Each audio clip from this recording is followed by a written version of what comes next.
welcome to Detroit in Black and White. I'm Adolph Mongo, but Nessa Moss is not with us today. But we got Allan, Lengel, co-founder of Deadline Detroit. You enjoyed the concert? I did. It was fun. I mean, I actually have a few photos here from the concert. We got Eminem, and then we got Big Sean, and we got Fantasia, Melissa Etheridge, and Jelly Roll. Wasn't he on The Biggest Loser? It could have been. And then we got Jack White, and we had the Clark sisters, and it was a lot of people.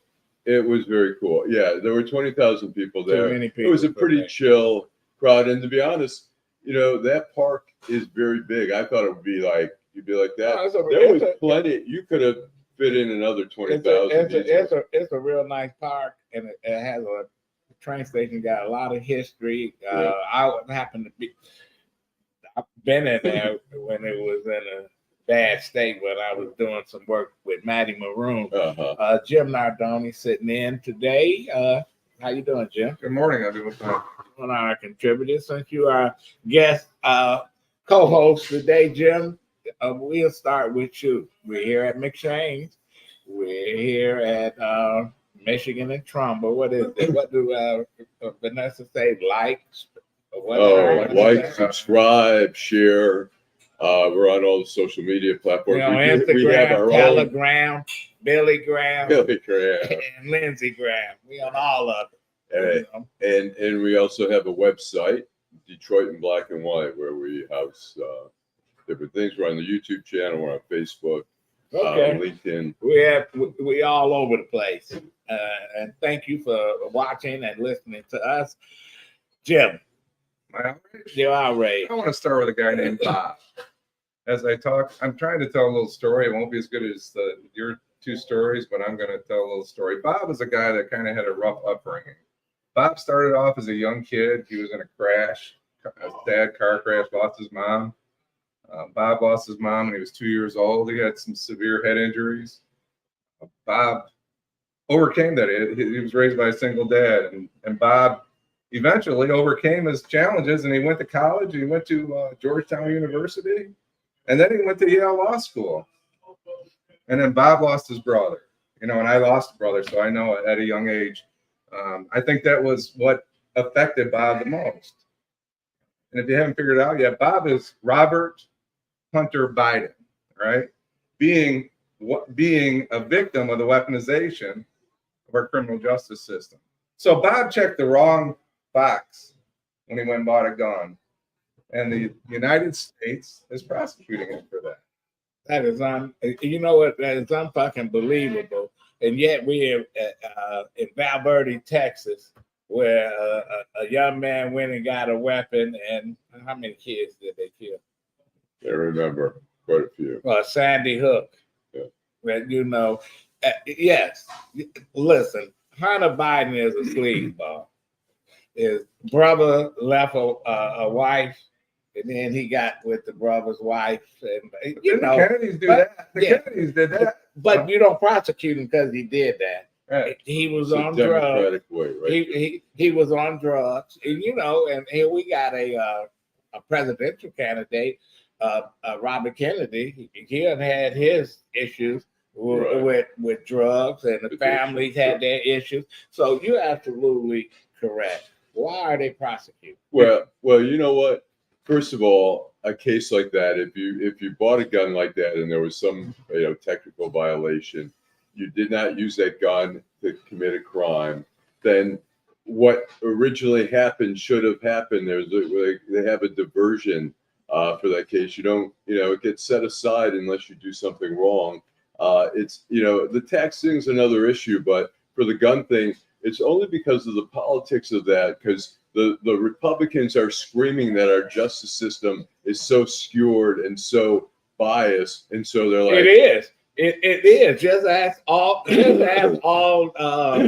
thousands of folks that's in jail for crack cocaine when the folks that were selling the powder was walking around. They got 2 years or 3 years. A little guy on the corner, he got 10 or 20 for 3 rocks. So yeah, I agree with him on that, but I don't agree with him that we shouldn't prosecute what's his name, Donald Trump, who think he's above everything. But this wasn't about Donald Trump. This was about think the it is. federal I think government. it is about Donald It is Trump. about Donald Trump. It is about Donald I Trump. think There was I pressure. think it's about Donald Trump. I think because they want to justify why we prosecuting the ex-president. Oh, we going to let Biden's son get away with it. They made this decision a long time What is ago. his name? Merrick Garland. He's the worst. Well, yeah, This was is. decided. They needed a fall guy so they could go They after got him. him. They And got it him. wasn't decided a long time ago because the case had No, come before the court. It was, his attorney screwed up by not working out something better, making it more He is clear the what fall the deal guy. was. It happened in Right. 2018, And which he- is 6 years ago. and How he- is he a threat to society? And he's getting sued And he had by Lee Majors, the original fall guy. there is no fault. He had possession of that firearm for 11 days, and he checked the wrong box. And then And we're paying for the people of When it- Delaware, when it- not the people of Delaware. where this woman threw it in the guy. Yeah, he didn't do that. Oh, man. Look, the special counsel, David Weiss, worked out a deal. He was overseeing it. He had independence over it. They kept him as the prosecutor there in Delaware because of the Hunter Biden case, because they didn't want to show any bias on the Justice Department. And he did what But they he thought did. was the right thing. And suddenly he was getting so much pressure. Should and he he's go a to jail? Republican Should appointment. he go to jail? For that? Yeah. Absolutely not. That's It's like total bullshit. Bernard Kilpatrick got indicted along with his son. He got indicted for 1 count of income tax evasion, and he went to jail. It never had an issue before. I thought that was they wanted to get him on something. When the government wants you, Which they Kilpatrick? get you. Well, Bernard. Oh, Daddy. Bernard. Well, Bernard was charged with RICO. Yeah. He got off because I'll tell you what. Because it was bullshit. In the federal system, there are not laws that clarify as a consultant. Look, you're a consultant. You say, give me $10,000, I'll get you hooked up. They describe it as pay to play, but really, you're a consultant. So you're saying, give me $10,000, I'm going to make it happen. That happens all the time. Look what they did to the former governor of Illinois. What was his name? Rod Blagojevich. Listen, he was negotiating. He said, well, if you help me raise money to get rid of my campaign debt, I'm going to appoint you to that Senate seat, Obama Senate seat. And Obama, Right. Yeah. They do that all the time, but they got pissed at him and they came at him. His problem was he didn't try to have any little secret meetings. He was doing it over the phone. He was, they sit there listening to him. But they make those deals every time. They say, well, take care of my person. We're going to raise money for you. And nobody goes to jail. But when they want to get you, they get you. You asked Allan if he should go to jail. No, the answer is he should have never been charged with it. Right. And if he did, it should have been a $500, $1,000 fine, and should have gone away in 6 months. Should he go to jail for his tax charges? That's No, another story. no. Why are we sending people to jail for financial things? Why are we sending people to jail? Because they used to have debtors present, and they still, to a certain extent, they still do. So we were talking a little bit about Kwame Kilpatrick. You know what? What Kwame Kilpatrick did should have been a civil fine. They should have said, look, we'll give you 2 years in prison, and you pay. He went. The money back. Kwame or Bernard? Kwame. No, Kwame should have went to prison. Why? Because he Not lied 28 under oath. years. Because he took bribes. Not 28 years. Not 28. That was. Not You know what? 28 I'll tell you years. what. Not Is 28 that why he went to jail? Because he took bribes? He took Or because he lied bribes. under oath? He Really? took bribes. He rigged Really? contracts to get Bobby Ferguson. But he did a lot of. He looked. But I'm going to say this, and we can debate another time. Bobby Ferguson was not his friend when he got elected. Bobby Ferguson's father had a company since 1970, The 60, excavation. 70. Yeah. And so, but him and Bobby got close. But every time you see the headlines, his buddy, whatever. Kwame took money because, doing business in the city, you had Pete Carmanos, you had Dan Gilbert, all of them they went and wasn't that a bribe that they gave Kwame money to leave? You can technically call that a bribe. Well, I'll it was give you above, 50 it was all grand, above board. It wasn't. but it's Kwame still went a to fucking prison bribe. because he fought the government. No, I think it's bullshit. But I'll tell you something. Yeah. Here's something. I wrote a column in 2018. Kwame was sentenced in 2013, 28 years. I wrote a column. I said, but 5 years later, something, 28 years is still ridiculous, and I explained why. And that column, after Kwame got out, I called him and he started laughing. He goes, "Man, I wanted to call you to thank you." Said that column got passed around to the White House with Jared Kushner, and it opened people's hearts because they saw somebody other than us. Somebody other than us. So they going to let him out to take again. But what is the threat to society? What is his threat to society? We got to hear his bullshit. That's his threat. Allan. All right. And then, by the way, we have our next guest when we're done. After the commercials is Paula Tutman from WDIV, who's been a fixture there for quite a long time. We're going to have a lot of good questions and conversation. But anyways, my bitch is that they had a hearing this past week, and Marjorie Taylor with Dr. Fauci. The whole idea was to get Dr. Fauci to have an intelligent discussion on what we did wrong in the pandemic, what we can do better in the next pandemic, and lessons learned. Instead, you got Marjorie Taylor Greene just being a total jerk, Jim Jordan being a total jerk. I have a little bit of a... You think that's appropriate? Do the American people deserve to be abused like that, Mr. Fauci? Because you're not doctor, you're Mr. Fauci in my view. I want to join my colleague from Florida in apologizing to you that some of our colleagues in the United States House of Representatives seem to want to drag your name through the mud. They're treating you, Dr. Fauci, like a convicted felon. Actually, you probably wish they were treating you like a convicted felon. They treat convicted felons with love and admiration. Some of them blindly worship convicted felons. And they had the guy in the back that stormed the White House. But anyway, why are we listening to this nut? But the media give her a platform. It's Jerry Springer show all over. Are you talking about? It's Jerry Springer show at a higher level. You can about 300 or 400 of them that reside in D.C. part time in Congress for sure. But then, and I'll make this quick. My outrage is Byron Donald, the Black Republican congressman out of Florida, who said that Jim Crow and segregation kept the Black family together. Jim Crow and segregation was the best thing that happened to the Black community. Damn, he should ask the. Is he a Democrat now? No, he should ask the family of Emmett Till, Medgar Evers, Matt Parker. He should ask the sister and brothers of the 4 young Black girls that got blew up in Alabama in 1963, talking about segregation and Jim Crow.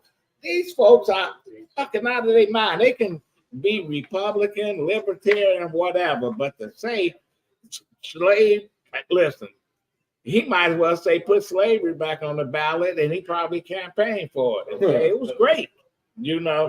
Unbelievable. It's the same thing if you were to say, hey, in the concentration camps, there were people who learned how to sew and learn how to certain skills and stuff like that. I mean, the cruelty of it, and down in Florida, they're insisting that people teach about the benefits of slavery. There was no, according to Ron DeSantis, the Black and white people lived in harmony after the Civil War. There was no lynchings. They were treated right. They could vote. Man, so why are we making people feel bad about what happened to a group of people? Nazi Germany. I mean, not post-Nazi Germany.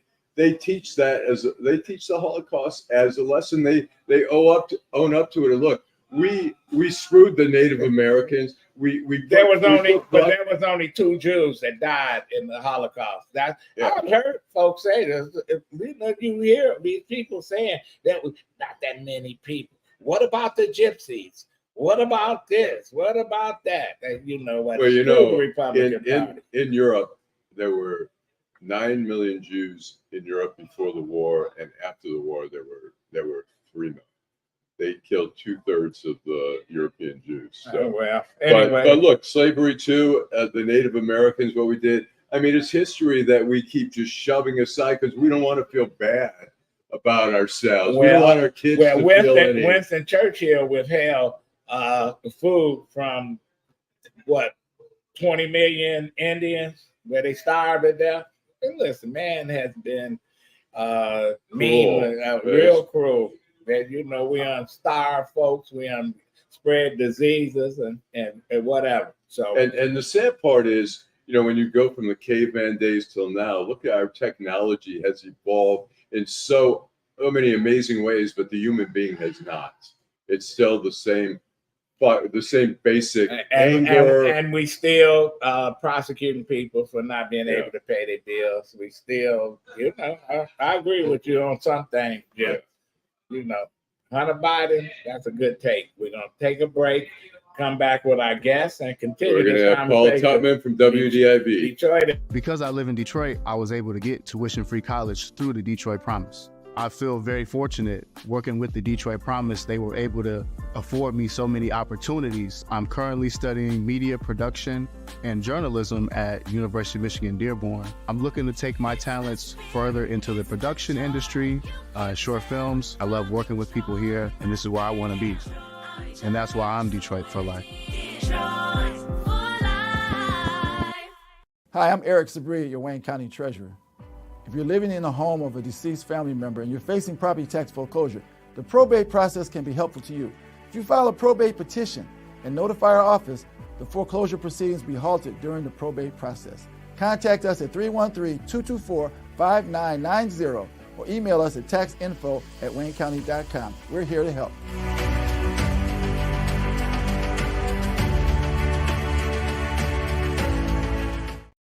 Okay, we are back, and we've got Paula Tutman from WDIV, a veteran. Thanks so much for taking the time this morning. Thank you for inviting me. So, Paula, you... Oh, no, hold on, wait a minute. Thank you. Whoa, wait a minute.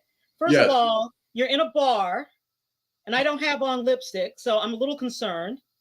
And who the heck wants to hear about me? Go back to your last 5 topics, including history revisionism, Marjorie Taylor Greene, Kwame Kilpatrick. I just made a list. I think we should just keep talking about that.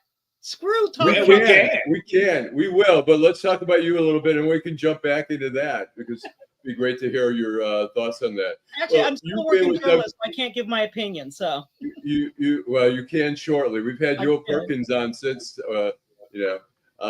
So you came to WDIV in 1992. Is that correct? I did.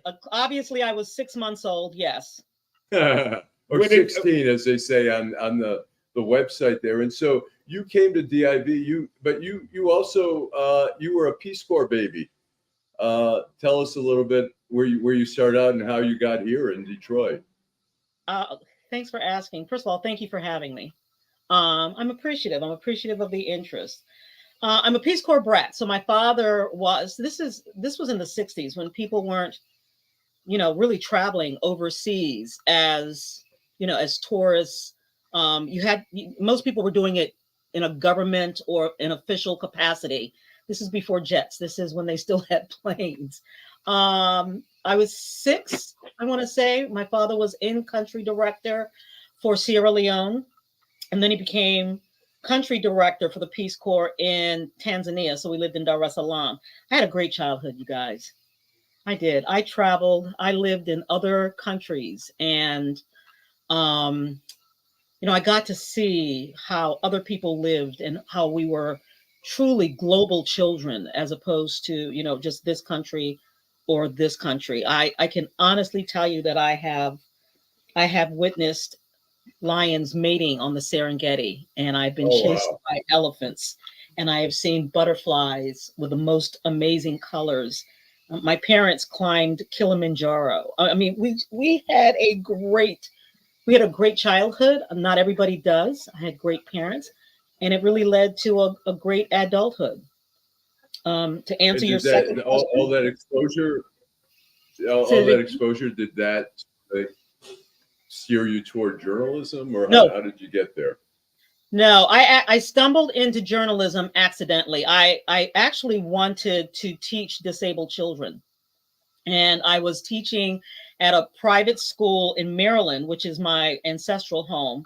And I loved the kids and hated the parents.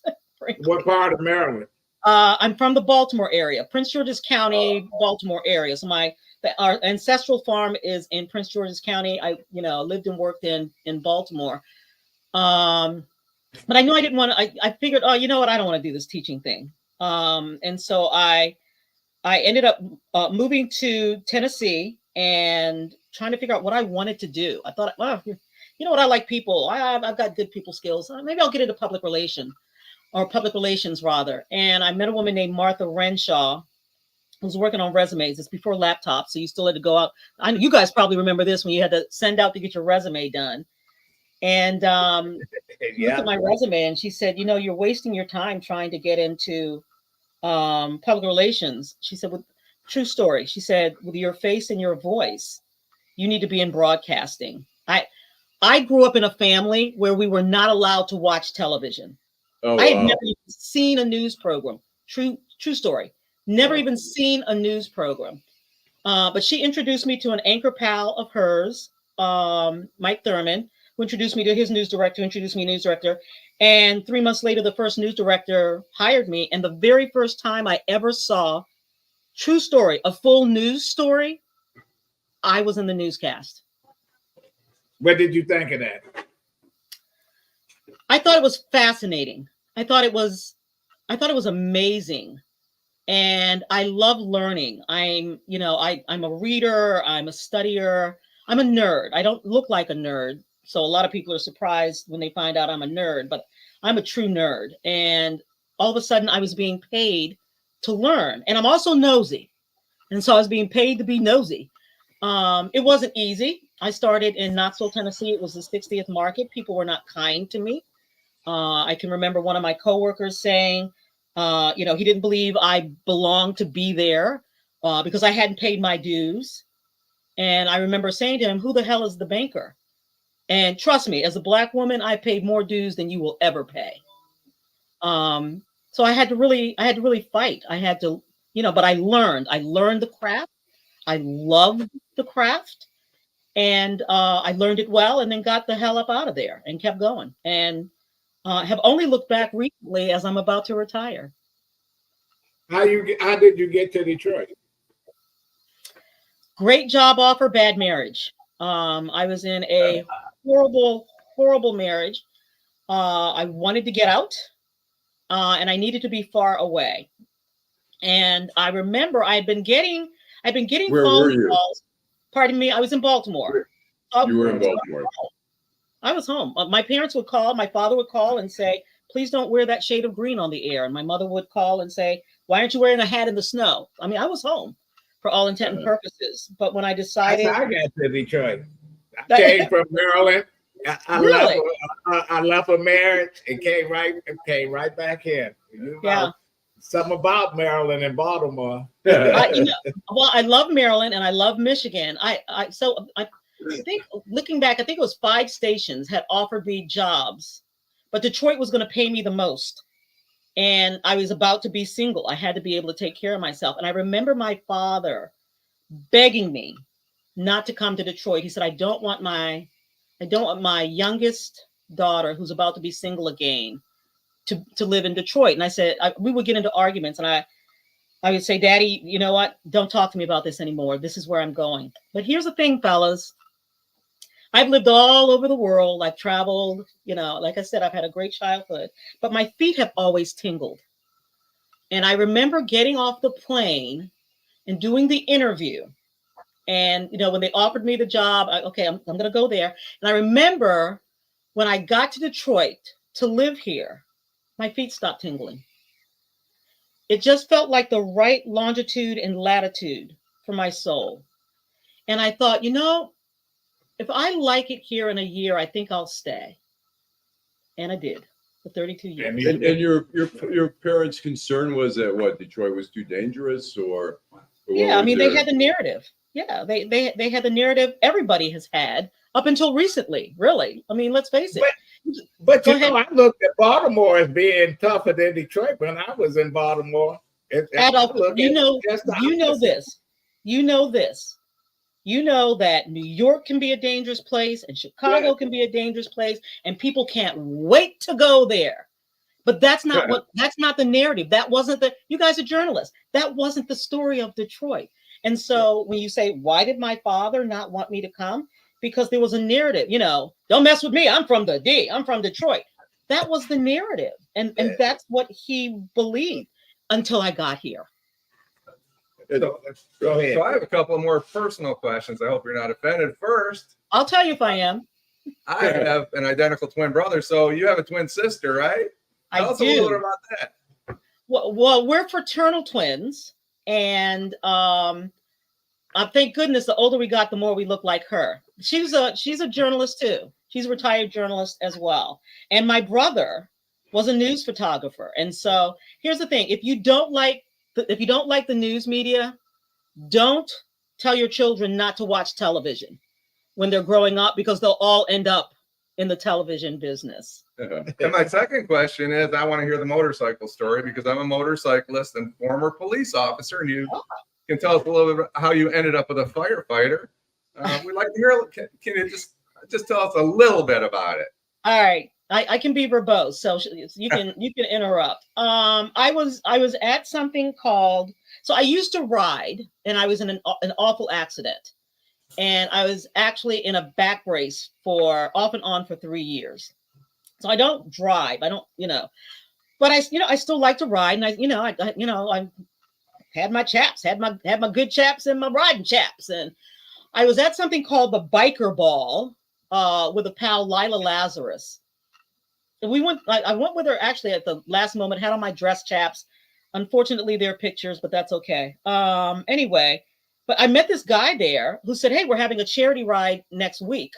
This is the interesting thing. What I think about fate, because I wasn't supposed to be at that biker ball, but I was. And he says, "Hey, we're having this big charity ride next week. Will you come?" And I said, "Yeah, but I don't drive anymore." And he said, "Oh, well, we'll find somebody for you to ride with." And I said, "Well, he has to have taken the Writer's Edge course, had at least 10 years of experience riding, and he can't have anything smaller than a Road King Classic." And he was like, "Oh, well, okay." I like so that. I go to this ride the next Saturday, and I don't even remember what this guy looks like. "Hey, does anybody know Carl Cuss? Anybody? Da da da da da da. Yeah, he's over there. He's over there. He's over there. He's over there." And I walked up to him and I said, "Hi, I'm here. Do you remember me?" And he said, "Oh yeah, let me get your guy." And he says, "Hey, Menifee!" And it was slow motion. This tall, gorgeous hunk of human being with arms the size of my thigh, with a wife beater shirt and a tattoo and black leather chaps and a skull cap. And I just looked up and I thought, he'll never be interested in me. And he was. So what kind of bike? It had to be an Ultra Classic. Road King Classic, anniversary edition. So Paula, let me ask you this. So you've been at WDIV since 1990. That's more than 30 years. Yep. What's changed over those 30 years in terms of TV journalism? Oh my gosh. Oh my gosh. How am I going to be succinct for this one? Well, I mean, the technology. Yeah. So start with the technology. When I got there, I could do everything. And these days I can only do my job. We're specialists. The technology is so different. Just the gear. Open access to email. I know that email's been around forever. No, it has not. The way we communicate. We used to have to go. Remember, you guys are journalists. Remember the crisscross where you had to look up a name and then you had to find the name and then look up the address and then you do the crisscross. Yeah. You didn't just type in names and then you could find anybody. Research is so easy. You had to go to the library. You had to go to the library. Old articles and stuff. Yeah. Absolutely. You actually had to read books. You couldn't just scroll on your phone. I will tell you what I'm concerned about. I'm concerned about two things in particular that are huge changes. One is AI, because we don't understand the controls, and it can take the place of interest, curiosity, and the work it takes to learn. You can just type something in and then you can get information. And I don't really see the controls to check that information. And so fact checking becomes very difficult. But part of the whole idea of being a journalist is that you don't mind doing the work, the hard work, and the research, and the thinking, and the learning. You don't have something answering questions for you. But the other thing, and this is a topic that it's very similar to what you guys have been talking about. And as journalists, you understand that there is a difference between truth and balance. And the lines with balance have been blurred with deliberate work to misguide people. So misinformation, which is you just got it wrong, and disinformation, which is a proactive attempt to mislead people. So that's disinformation. Didn't it used to be that journalists, they did the news, they reported the news, you didn't really know their political affiliation, etc., unless you knew them personally. Nowadays, you get folks that's on the air and they like this person or they don't like that person. It never happened when I was started out. You had to be fair and objective to who you were covering. Even though I might not like Jim, but I'm not going to trash Jim in the story. So let me challenge you on that, because that was before disinformation and the politicizing journalism. I mean, take a look at Newsmax and Fox TV. They don't even try to tell the truth. But they have legions of people, and that's the only place they're getting their information. And so when we talk about balance, because there is now an issue with willful, there is no such thing as alternative facts. There is no such thing as my truth. There is the truth, and there are the facts. And because there is such a blurring of those lines, you guys were talking about this. You guys were talking about, only 2 Jews got killed in the concentration camps. I mean, honestly, think about this. Do you really think, and how would we look in history had when Jews been marched to the oven, we actually went out and got sound bites where people said, yeah, we would have done it. It would have been a Trump rally. We wouldn't have done it. But now, because everything has been weaponized and politicized, we now have to go out, which I disagree. And I've had these fights with my management. I can remember getting up at 3:00 in the morning and writing really long emails to my general manager with deep concerns with the platform and the voices we're allowing on our air when we know it's not true. But because people yell, you're not being objective. That's not balanced. It's not true. I agree. You know what? I watched Meet the Press with Senator Tom Cotton, I think it was a week ago, and he was just talking totally stuff that wasn't true and bullshit. And I'm like, I know NBC is trying to be balanced, but why are you wasting my time bringing somebody who doesn't care about the truth? But we have to take the biggest change. Say that again. We have to take a commercial break, and we're going to be right back. So, no worries. Because I live in Detroit, I was able to get tuition-free college through the Detroit Promise. I feel very fortunate working with the Detroit Promise. They were able to afford me so many opportunities. I'm currently studying media production and journalism at University of Michigan, Dearborn. I'm looking to take my talents further into the production industry, short films. I love working with people here, and this is where I want to be. And that's why I'm Detroit for life.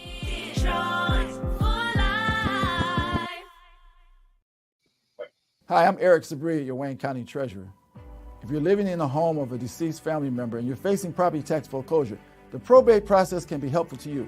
If you file a probate petition and notify our office, the foreclosure proceedings will be halted during the probate process. Contact us at 313-224-5990 or email us at taxinfo@waynecounty.com. We're here to help.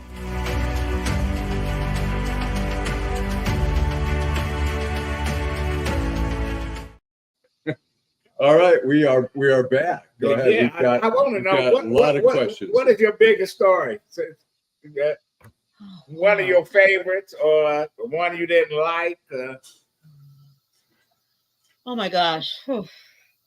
So many. You know what? I was making a list because I was thinking that I was going to, do a big post on my last day, and then I thought, it's too long. Who cares? I'll just say, let me give you kind of the overarching. I've been caught in the middle of 2 shootouts. I've been attacked by dogs 3 times. I've had to protect a photographer from 2 dog attacks, but only because they could run faster than me. I've actually flown, not just ridden, but flown an F-16. That was fun. I've witnessed the polar bear migration in Churchill, Manitoba, the Canadian subarctic. That was good. Oh, wow. That was really good. I covered the opening of Sky Bridge. That was a lot of fun, except I was passing a kidney stone. So I was completely miserable. Sky Bridge. I survived Sky Bridge and the kidney stone. Yeah, you know what? I've shaken the hands of presidents and princes and paupers. And I like the paupers more. I like real people. When did you decide it was time to go? I didn't. The buyout did. Okay. So the station offer. I love my work. I am inspired by it. I haven't always loved my job, but I've always loved the work. There is a difference. But I love going out and meeting people. I'm nosy.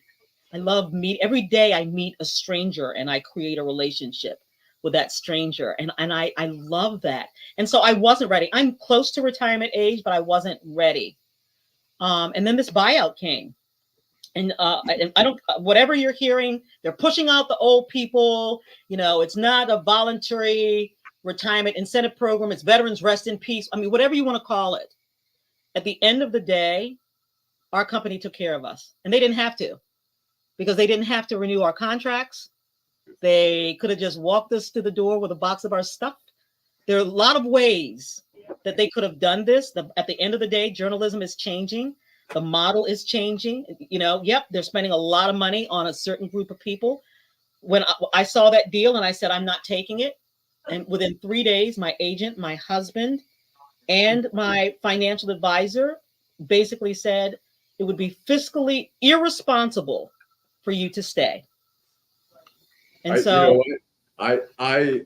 took a buyout from the Washington Post in 2008, and I get a pension from Graham Holding, which is where you'll be getting your money from. We used to be a Washington Post company, remember? Yeah. And so the Grahams now, basically what was happening is that their pension was overfunded. So they were able to do, the year I went, there were 130 people who took buyouts. They had all them. It wasn't costing anything out of their budget. They just took it from an overfunded pension. And I think that's what's happening there, because all you guys are getting bought out with some nice packages that are hard to resist. And that's what happened, when I was there. It was too hard to resist. And Catherine Graham took care of us. I mean, think about how because you were part of the Washington Post company, as were we. And so the things that she put in place in those early days and the way she structured it. And so it really is a Peter Paul thing. And so you have an overfunded pension, and you have news organizations that are losing money, other than, election years for the most part, but that's not necessarily repeatable always. But you're actually able to take the pressure off of here, and it's not going to cost anything fiscally over here with an overfunded pension fund. So you're able to alleviate financial weight off of one area using something that's going to fund us for the rest of our lives. Right. It's a no-brainer for everybody on both sides. But, Paula, we're going to miss you on TV. Is it July 1st? Is that your last day? That's my last day. Okay. One quick comment. Okay, we got one more thing, and then we want to have you back because there's more to talk about, and maybe we'll have the Paula Tutman Unplugged once you have the freedom to express more. I want to say thank you for being a part of WDIV, because when I was the police executive, I was the deputy chief and the chief. All my stories went to WDIV, and you had a secret weapon over there by the name of Chuck Jackson. Yeah. worked in the morning, and he was the best. He's great. We've got a great team over there. And you know what? I hope people, you know what? I love this profession. It's a dangerous year to get rid of, your front bench, to get rid of your veterans. It's a dangerous year because of this upcoming presidential election. But I have faith that people will do the right thing, that they'll understand that there is a difference between truth and balance. And I'm hopeful and I'm appreciative of a company that kept me around for 32 years and they didn't have to. You did a great job. Well, we're grateful. And I almost became a dentist when I lived in Baltimore because they had designer teeth and stuff. Baltimore was a tough city. And when people say you from Detroit, I say I've been the worst, tougher places. So we're glad that there's you came similarities. But I lived in DC. I used to love to go to Baltimore. And there's similarities in the good and the bad of both cities. You could feel the edge from Detroit. You could feel the edge of Baltimore. But there's also some greatness in both cities. But you came here and you conquered this scene. A great job, and thank you for coming on Detroit in Black and White. Yeah, we're going to have you back, definitely. Thanks Good for having luck. me. Good luck, and thanks so much. Okay. Okay. Thanks. You want to take a break? Commercial? We're going to take a break. Because I live in Detroit, I was able to get tuition-free college through the Detroit Promise. I feel very fortunate working with the Detroit Promise. They were able to afford me so many opportunities. I'm currently studying media production and journalism at University of Michigan, Dearborn. I'm looking to take my talents further into the production industry, short films. I love working with people here, and this is where I want to be. And that's why I'm Detroit for life. I don't know. Hi, I'm Eric. I'm also Oh, are you really? Jim Nardone. also. Yeah, you're the man, right? All All right, right. I'm Eric Sabri. Of course, he's not. Okay, we are back here. Thanks, Paula Tutman. That was great. Hope to have her back again. We want to wish her the best of luck. We've got David Lee, who's a criminal defense attorney. I've known David's a good buddy of mine. And David we're going to talk about a bunch of things, but one of the things we're going to talk about, David and his twin brother, Matt, who's a big music promoter in town, who's a publicist, and knows a lot of the music folks in town.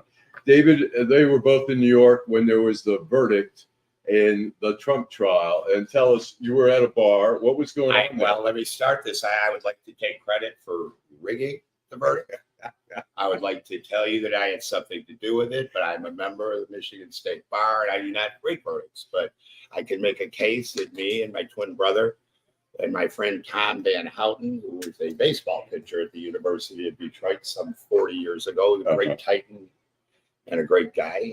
Our team got in, and we were at LaGuardia around 12:30, went to the criminal court building, little pixie dust, and we're down in Soho. And probably around 4 o'clock. And in reality, we were down in Soho at 4 o'clock. And me being the expert that I am, I turned to my friend Lee, who owns the bar, with my other friend Jonathan. What bar was it? I was at the Broome Street Bar at the corner of Broome and West Broadway, which is, I don't like the word iconic, but it truly is. It is the oldest bar in that section of Soho, which is famous, for its bars and restaurants.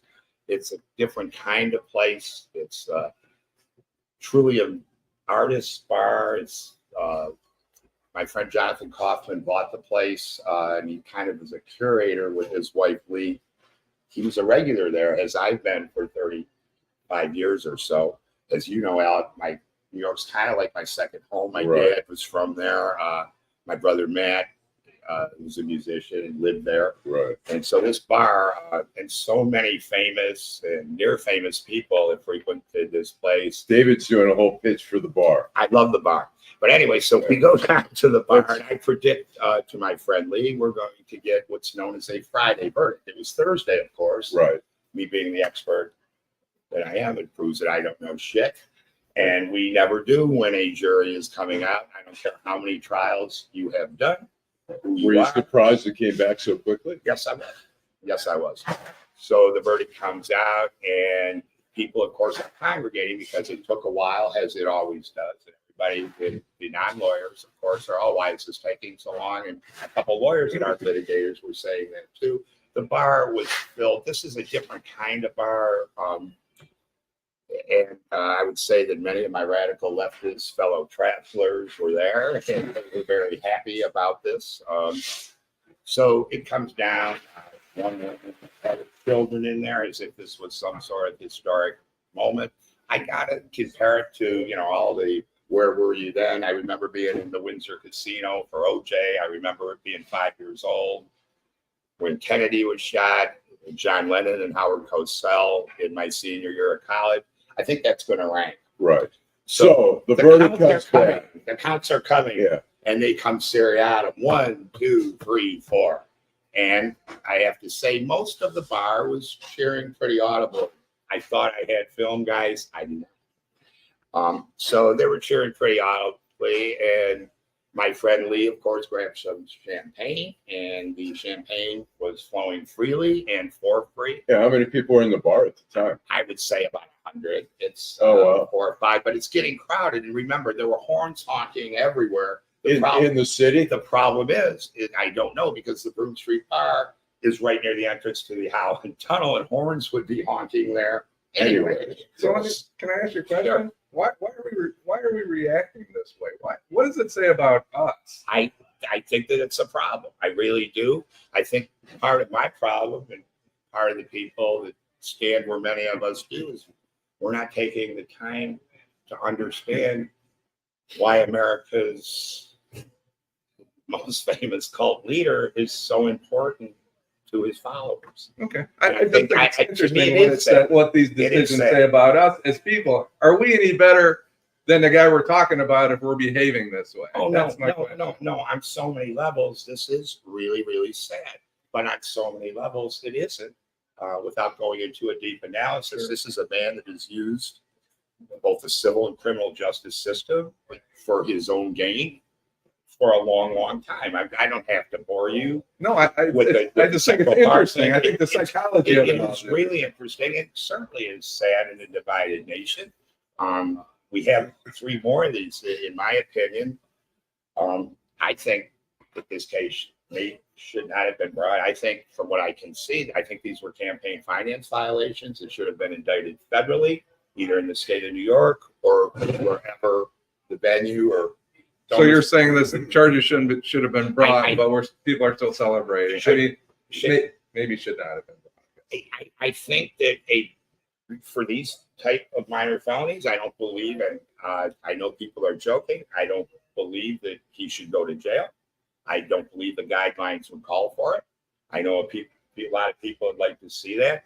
I know that it's easy to point fingers at this guy because he's already told us that he's going on a revenge campaign, and we know that.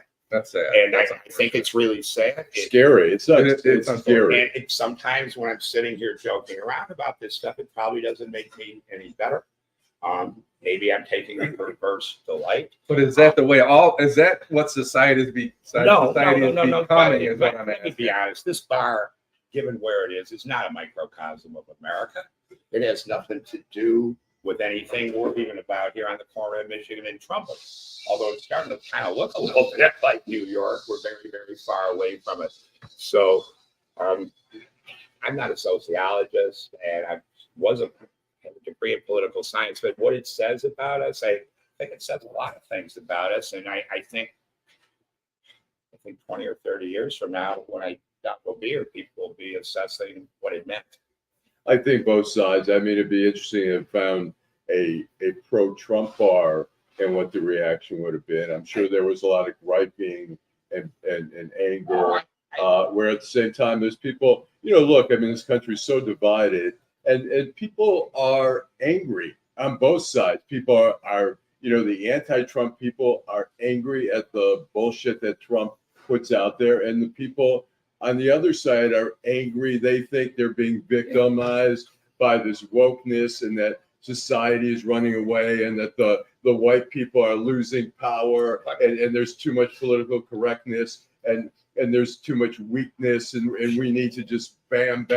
It's so much anger there, and so that celebratory thing is also underneath is some anger. and some of it's fuck you Trump, and the same thing that's happening in the pro-Trump places where they're fuck you Joe Biden, and so I think that's what we end up with. And it's pretty easy to do that, especially in these times where everything is so vitriolic and we are so divided. And many times now we're divided within our own camps. So you're an attorney. So how long have you been practicing? 37 years. So when you came into the practice, I worked security at Kmart, right? So if I catch a 17-year-old girl stealing a pair of shoes, trading her shoes, and walking out the door at Kmart, what was the crime when you became an attorney? Larceny in a building. You know what larceny in a building is at that time? A 4-year felony. Correct. So we are basically losing our minds over the lowest form of because he paid off a problem. No, that's not. Let me correct you. You're a little wrong on the law. Okay, it's a 4-year felony, but that 17-year-old girl, if she has no criminal history or little criminal history, is not going to get anywhere near 4. I understand that, but our listeners may believe making process. Our listening. Okay, but you understand. Should Trump get some time on I've this? already said I don't believe so. I think that this is a great judge. I think he busted his ass to be fair. I've been under gag orders. I think that his violation of these gag orders was beyond fucking outrageous. We know this. Okay, I was under a gag order 20 years ago with Abraham Home. I know damn well if I would have walked out and said, you were not in town, had you been, you would have been covering this trial. And I will tell you, had I walked one step out of that courtroom and mouthed anything to David Ashenfelter and several reporters that were covering this trial, I would have been in the lockup of the federal building faster than it took this man to sit down. Right. Trump, they say, the system is skewed, but any other human being would have been in jail. And anybody Trump is in your head. Oh, really? And let me say one more thing, guys. Anybody that thinks that this has anything to do with free speech in the Constitution better read it. Because this is absurd, this is ridiculous. I don't care what your politics are. I don't care who you are, where the fuck you come from, or what you do. All right. I have a question. Yeah, Yes, go. Listen, your brother's a music producer, right? No. He's a publicist and an ex-musician. Okay, well, he produced music.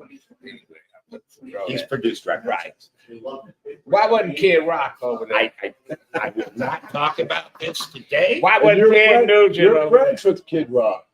Right. At one time. He a piece of shit. He carried that Confederate Leave him flag, alone. that Okay, asshole. And you know what? Listen, so I got black folks that like Kid Rock. Can I finish? What Kid Rock? Can I talk now? Because he is. I can see why you say that, man, and I understand. That. Anybody that fly that flag can kiss my black ass. I agree to an extent, but can I respond without getting pissed off at me? No, I'm not pissed off. Okay, because I feel No, he's just. Let me first say Go ahead. that Bob Ritchie and his family Kid Rock, AKA. and his brother Billy and his parents were at one time, a very different time for him, really close friends of mine. I've had some of the best times in my life with his brother Billy, with that family. If you've ever been to a party that Sue Ritchie and the parents throw, you would love it. So I'm not going to sit here and piss all over the guy. I've been given the only time I'll talk about this is electronically, because if I do it in print media, it's going to get cut up. Several of us have been getting calls all the time for the pieces, and I won't do it. Now, have I talked to him in the last 20 years? Probably not. I have friends in his band. I have friends on his crew. They live in Detroit. They're Detroit musicians. Believe it or not, some are black. How they can perform at something that's akin to a Trump rally, I agree with you. This is the reality of the music business. And Kid Rock got a award from the NAACP. And Wendell Anthony told me he has a black kid. And I told him all the slave masters had black kids. That's why I'm this color. You know what? All of them, Thomas Jefferson had black kids. Let me say this. So you didn't let me finish. Go ahead. You came in here and you said a bunch of stuff, most of which I agree with, but you didn't let me finish, man. So Bob is not a racist. I find him disgusting. He's an embarrassment. to me. I really believe that what he is doing, I believe he believes. He is to Trump what Bob was to Hitler. I agree. Sam Riddle calls him the you could got the icon of the white. Wait a minute, what? Sam Riddle attacked me. Sam Riddle attacked me I'm not because talking about you. I'm talking about Sam Riddle attacked me and defended that asshole. So He's not. Listen, fuck both of them. Can I Fuck finish? Sam Let Riddle. me- Fuck, You know what? Kid Rock. Can I finish? Or are you going to keep up? Because I'm never going to be You able know to that- answer the question. You know that attorney's feet, Dave. No, We got an attorney on this show. What did Shakespeare say? Kill all the attorneys. Right. Well, you know that was, He said kill them all. That was said by someone that was trying to overthrow the government. They say if you kill the attorneys, you're protecting. Ain't no question.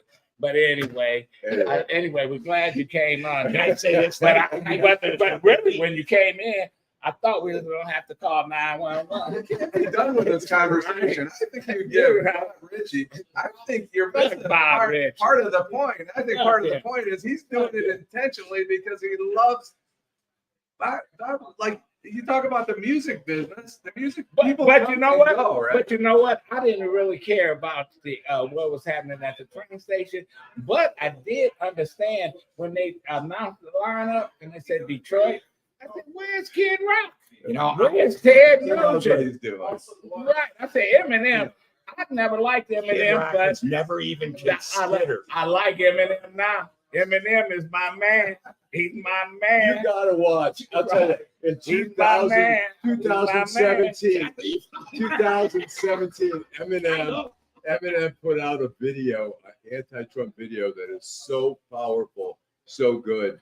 But anyway, So that's why you like him? David, I think we're wrapping it up here. How about you? Folks, I don't think I'm coming back. You can come back. You can I'm come not back. sure you've been You invited come back. back. I'm not sure. Where you go to high school at? Pardon me? Where you go to high school? Southville High. Yeah, when we was there in Southfield High, they didn't have we didn't know what was that. You know about me. You know nothing about me. You don't know where I said. You don't know me. It's like a Jerry Springer show. You don't know me. You know less You don't about know me me. than you do about yourself, sir. Unbelievable. And I love your work on the Channel 4 there. I love it, but you know very little about me. I don't want to know. Well, you're stereotyping.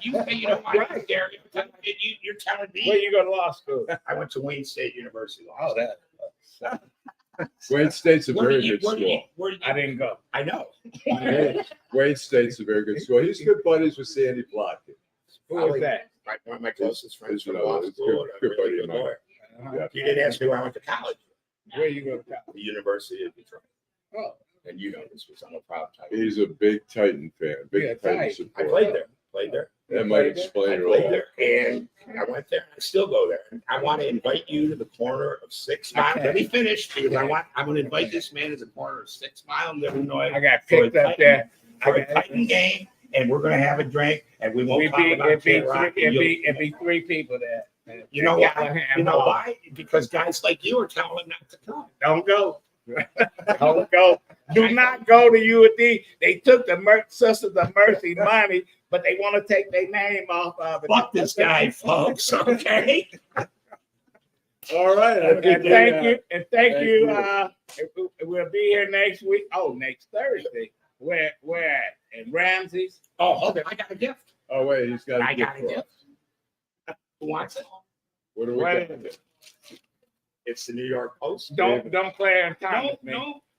Don't Clarence Thomas me. Got a I bought gift. it for you as a souvenir. Yeah, I had to have it in a brown paper bag.